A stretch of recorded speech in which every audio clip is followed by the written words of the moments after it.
Storhøjsøen er 120 meter lang. Det er en lille og lavvandet sø. Rundt om søen vokser der mest træer og græs. Træerne står tæt omkring søen, mens græsset udenom vokser videre et langt stykke væk fra søen. Der vokser dog også siv og tagrør, som kan give næringsstoffer til søen. Der er også store marker omkring søen, men på disse marker bliver der ikke drevet landbrug. Et lille stykke væk fra søen er der en lang grøft med vand i. Imellem grøften og søen kunne der være tilløb eller afløb, der påvirker vandet i søen. Disse vandløb kan fx også bidrage med næringsstoffer til søen. Fotosyntese er en proces, der foregår i planter og en række prokaryote bakterier. Hele processen går ud på, at planterne optager CO2, H2O, lys og næring, og det ender ud i, at planterne producerer ilt. Da fotosyntese kræver lys, er det en proces, der kun kan foregå om dagen. Og som man kan se på figuren, foregår fotosyntesen om dagen og øverst på overfladen. Da det er der kommer mest lys.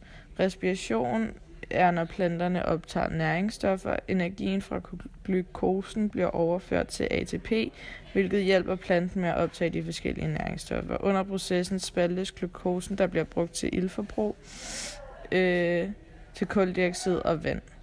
Respiration finder sted i mitokondrier, som alle planter indeholder. I denne proces har planterne ikke behov for sollys, og det kan derfor foregå i hele døgnet og ikke kun om dagen.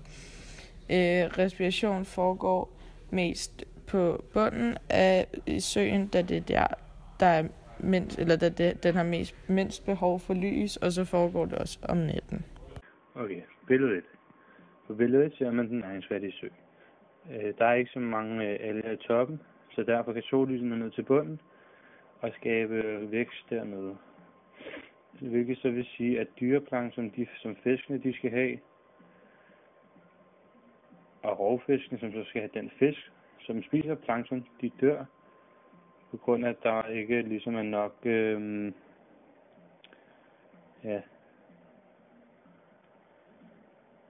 og det gør så, at rovfiskene de er svære ved at se, og kan derfor ikke fange deres bytte. Og i den 2 kommer der ikke så meget sollys ned, hvilket så vil sige, at sigtbarheden i søen den bliver højere.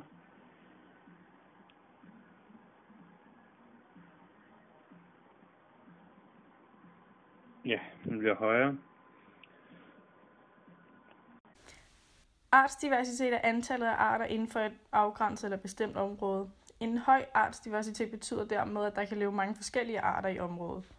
Det kan ofte betyde, at søen er ren, da der kan leve mange forskellige arter. Ved voldsomme forureninger i søer vil bakterierne i søen formere sig til belægninger på forskellige overflader, altså bunden, sten og planter. Og den belægning kaldes biofilm. Nedbrydelsen af biofilmen sker via respiration, og det betyder, at de bakterier, som skal nedbryde, det kan bruge ilten i vandet hurtigere, end at der bliver tilført ilt. Det medfører til, at dyrene bliver nødt til at flygte eller dør grundet iltmangel. I en ren sø er der få alger. Det kan være grundet daphnier, som er små gennemsigtige krebsdyr, som spiser alger. Algerne er her med til at gøre vandet uklart, så når algerne bliver spist, vil vandet automatisk blive mere klart og se mere rent ud.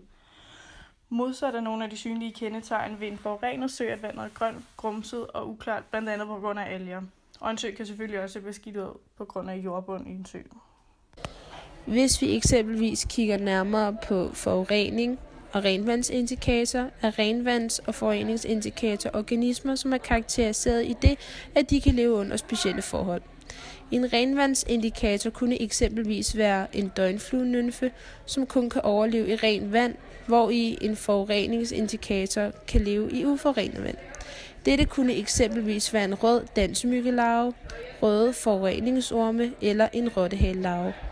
Men i det vi har fundet en døgnfluenymfe, er søen en renvandsindikator. Da døgnfluenymfen besiddes af få gælder og derfor har brug for meget ilt, hvilket resulterer i, at søen er iltrig og derfor består af rent vand. Princippet i makroindeks er, at jo mere oxygen der er i vandet, jo flere forskellige dyrearter vil der være. Herunder har vi fundet levende organismer inden for 4 forskellige dyregrupper, som er krebsdyr, vandbiller, døgnfluelarver og slørvingesnymfer. hvilket også stemmer overens med, at i det af det reneste vand lever der flest forskellige dyr. Nogle arter er dog mere følsomme over for oxygenindholdet end andre. Herunder er der dog nogle arter, der på grund af deres åndedrætssystemer er meget tolerante over for lavt oxygenniveau. De kan have en fordel af, at der er meget organisk stof, hvilket er føde, og få konkurrenter og rovdyr.